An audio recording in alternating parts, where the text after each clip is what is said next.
Welcome to another exciting episode of the $1 Million Peddlers. I'm Paper Guy. And I'm Mr. Magazine. And we want to follow up on a show we did quite a while ago. And it was about that you had to put the right incentives in place for your employees, or for yourself, as a matter of fact. Because if you poorly define your goals, you may be unhappy with the results. And the reason I'm bringing this up is E-commerce Bites. Do check that out if you haven't already. They did have an article up there about somebody that allegedly worked for Amazon, and what they were doing is they were like the front line of receiving documentation from people who, I guess, wanted their account saved or wanted this or wanted that. And they would look at them, they'd review, and they'd put some through as being real and some through as being fake. Well, they got in trouble because one of the items they put through as real, allegedly, this is all alleged, turned out to be fake, and they got in trouble. So from that day on, every item they got, they said it was fake. That every piece of correspondence people sent in, nope, this isn't real, this isn't real. And then it got kicked up the chain, and the people could fight with the higher level. And they got accolades from their bosses that they didn't make any mistakes, that there were no, because if they put a fake one through as real and it turned out it was fake later, they would get in trouble. Like one fake out of 10,000. Yep, that bad, was. But 10,000 fakes is okay. Well, 10,000 real that they call fake, there's no punishment at all for. And then there was the other situation. Wells Fargo executives decided to track cross sales to customers to measure performance in a bank's strategy of building long-term customer relationships.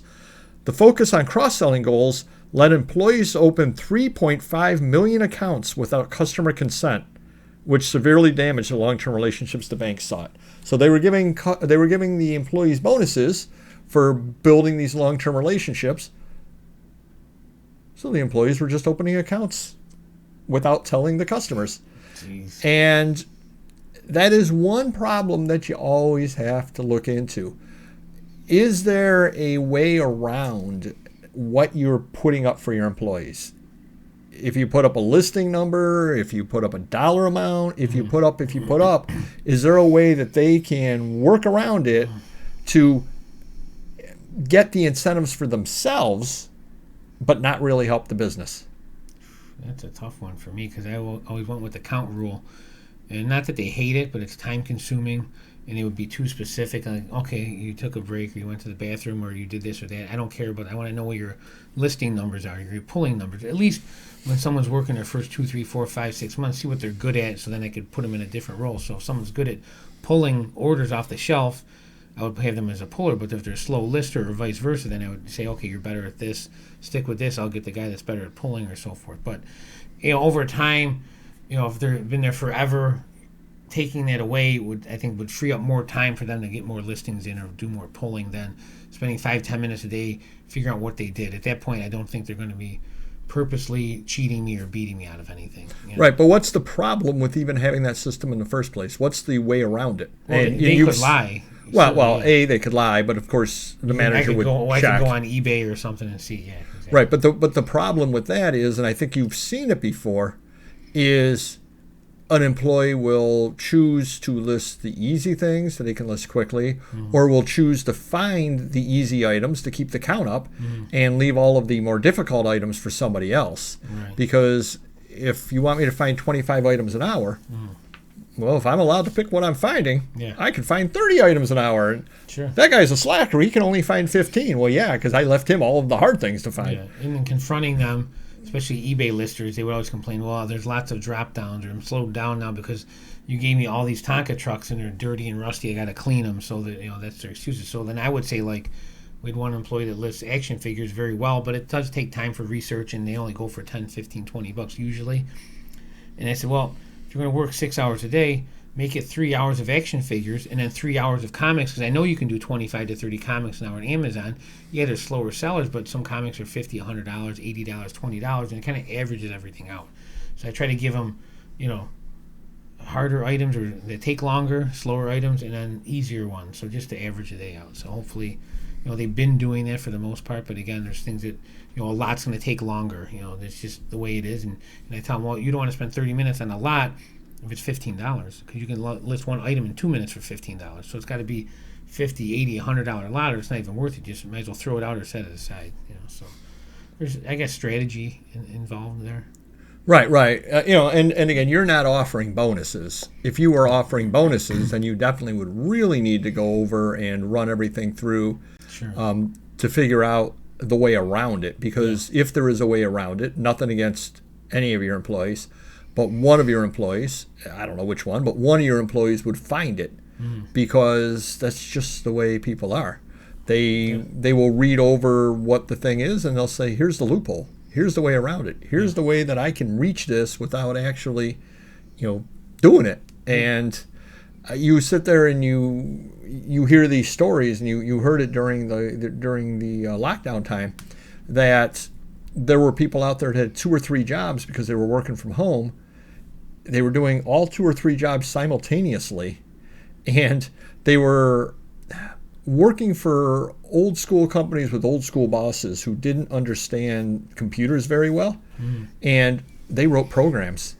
So literally the program did their job all day long. So they had 3 computers going with 3 programs going, and they were earning 3 paychecks. Wow. And they didn't do anything because they took an hour to program the computer to do what it had to do every single day. Right. And nobody was ever the wiser because there was no office they had to go into or anything like that. Literally, and it's great. I have one employee that's kind of like that. We've talked about him before, and very smart. He has some good ideas, and he does list much faster than everyone else for his ideas. But also, again, listing on 3 computers, that's great. It's a great deal if you're just paying him the one, whatever, $15, $20 an hour. But if you got to pay one person for 3 wages, then it's the same, but it's not the same because then he's doing really nothing. You know what I mean? So like, it depends on how he looks at it. Like, hey, I'm doing work with 3 employees. You should be paying 3 times as much. I'm looking at it like, well, it's just I'm paying you. It should be the one time. So you kind of got to maybe negotiate, and average it out or something. Right. Yeah. So just be careful, and you find yourself doing it as well if you. I find, because I try to do the 22 items a day listing quota, minimal, a lot of days that's all that I do. I'll just do the 22 and I'll look and I'll say, where am I at? What time in the morning is it? How far behind am I? Oh, I'm way behind. I better grab a bunch of easy things and get listed to make my quota. Because once I make quota, then I can start worrying about, am I going to list stuff on Amazon? Am I going to list stuff on Whatnot or whatever? But I want to do the eBay quota first. Yeah. And there are days when I may not be necessarily listing the best stuff that I should be listing because it's 7:30 and I haven't listed one item yet. Well, I've got to get some items up quickly on eBay to meet my quota. So even myself, now I guess in the big picture, I don't pay myself per se. And everything I buy with the intention of selling at some point. So I guess it doesn't really matter when it gets listed. Whether I list it today or a year from now, it doesn't really matter.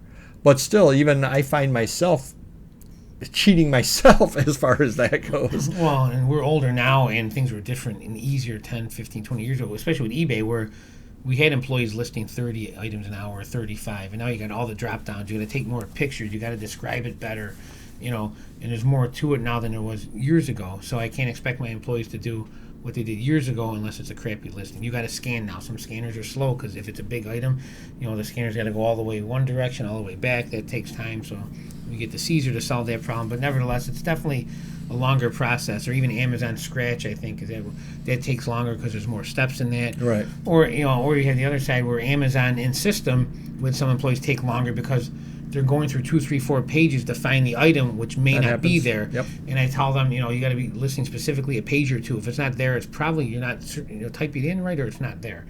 So now they're doing 15 to 25, I would say. And I remember you back in the day, you were doing 200 on some good days. And again, you could burn out by the end of the day or burn out by Friday for doing that. And no one does it anymore unless you're what is it called when you put them in ahead of time? Oh, preload and all that. Yeah.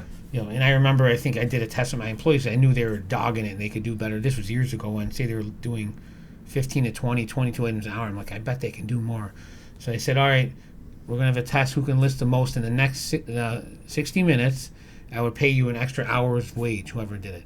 And they're all averaging, like, say, 20 an hour. Well, we had employees doing 30, 45. So obviously they could do more if they pushed themselves. And then again, as the day goes on, that 30 or 45 is going to end up being 20, 25 anyways. Right. But again, they're not going to be happy, or they're going to be thinking, geez, I'm making all this money. I'm listing $1,000 worth of stuff an hour. So, we get a happy medium. You test it out, and, they're good, I'm good, as long as money's coming in. There we go. So hopefully that helps you a little bit. Sit back, think about what your goals are. Think about, if you do have employees, exactly what you're paying them for and what the workarounds are that they may try to make sure that you end up phrasing it and correctly, that you end up getting the end result you want and not the end result that you say on paper that you want, because they may be two completely different things. Sure. Do hit the like button if you could, and we will see, and we mean actually hit the like button. That's what we actually want you to do. We will see you next video. Take care.